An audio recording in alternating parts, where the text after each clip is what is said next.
All right, the gang back together again on Pub Politics. Phil Bailey on the Democratic side, constant, I believe, even when I was I'm always here. You're always here.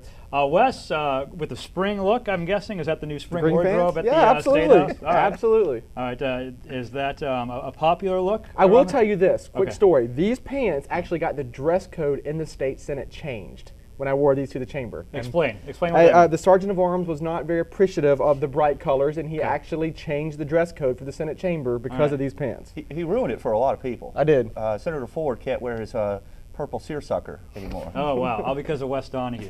That happens. Well, you were once called the worst person in the world, so maybe you're living up to that. I don't know. I'm trying. Okay, excellent, guys. Pretty busy week. There was a more social media controversy. This seems to happen a lot. This one doesn't involve you guys, though. Thank God. The first gentleman, Not yet. the first gentleman, Michael Haley, husband of Governor Nikki Haley, with a controversial Facebook post this week referencing the soldiers killed in Afghanistan when he was calling out the senators for not moving forward on his wife's pet project, which is the DOA bill.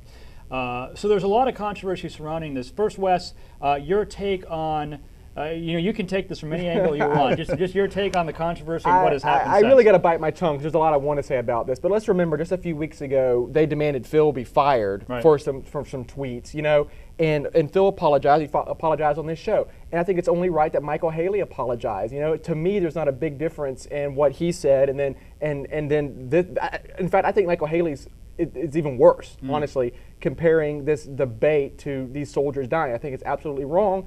And also, I think this goes to a bigger problem with the internet. I talk about this all the time. Yeah. It allows people to say these things on the internet that they might not say to your face. Don't call a bunch of men cowards on Facebook. If you're going to call a man a coward, go to his face and call him a coward. Because I think it says something about calling out someone on Facebook. Take that how you want.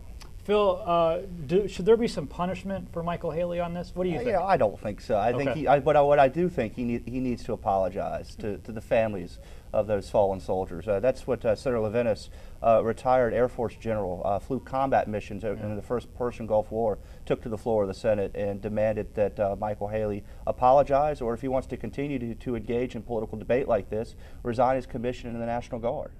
Yeah, and Governor Haley said, listen, he was just frustrated. That's fine. Say what you want to say when you're frustrated, but that doesn't mean what you said under that frustration was right.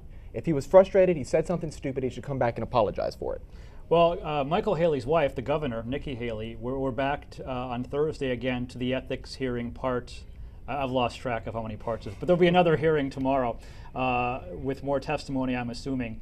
Wes, as this has gone on week after week after week, just your take on the circus that is the ethics hearing. Going from something that Michael Haley did do wrong, we see nothing that Governor Haley has done wrong in this situation. Okay, I think this is just the Democrats trying to play these gotcha games, just trying to screw with Governor Haley to tie her up from doing what she's good at, which is creating jobs for the state of South Carolina. Phil, you obviously had a negative reaction to what Wes just said. Democrats. This is an ethics committee that has 4 Republicans and 1 Democrat. That is, but the complaint was brought up by a Democrat. The complaint was brought up by a Republican fundraiser, John Rainey.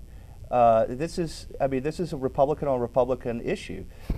Republican on Republican crime. But there are some questions out there that do need to be answered, some serious allegations, and questions of whether or not Nikki Haley lobbied from inside the chamber of the South Carolina House of Representatives, which is illegal, and those questions need to be answered. Looks like we're getting closer now to having a new U.S. Congressperson from South Carolina. We will have one no matter what. It'll be the 7th District out there in Horry County. And we're now down to the final 2. As you guys predicted, it was not Andre Bauer who came out of the Republican side. It was Tom Rice. And from the Democratic side, I don't know if it was an upset, Phil, an upset maybe because Preston Britton was the one, basically the Democratic establishment in the state backed. Instead, you have this CCU Professor Gloria Tinubu, who is going to represent the Democratic side. I know a lot of people here in the Midlands, this may not affect them, but it is going to be another congressperson from the state of South Carolina. The early favorite, I would think, Phil, is the Republican in this race. Would you agree? Well, it was drawn as a swing seat, and I will say that Ms. Tinubu, Dr. Tinubu, has a tough haul in front of her. She's got to be able to really turn around her fundraising potential.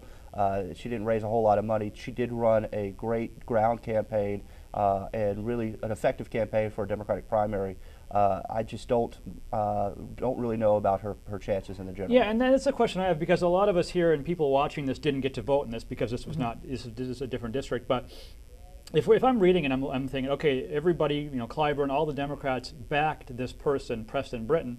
Well, then why did Gloria Tinubu win? That's the question I think people know. Why did that happen? Because she's African American. Well, no, she ran a great campaign with a message targeting to Democratic voters in the PD. She went and talked to them. She talked about being a Barack Obama Democrat, and that's a big deal for the base of our party. She held her money to the end. That what little she had, an effective message that worked for Democratic voters, and a ground game. I disagree. We've said this on this show before.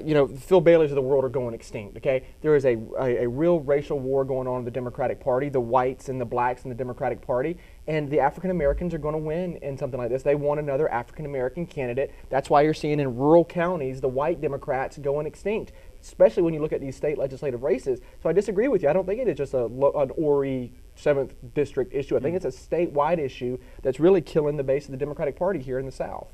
I'll give you your last word on that. I mean, that's just a wild theory that Wes has. But Dr. Tinubu ran a great race and a good campaign, and she is our nominee. PubPoliticsLive.com is the website. You can catch these guys in action, various pubs across the Midlands, and of course, usually Tuesday nights here, but this week a special Wednesday Pub Politics on Watch Fox News at 10. Guys, thanks for coming by. Thanks. See you next week. All right, back to you.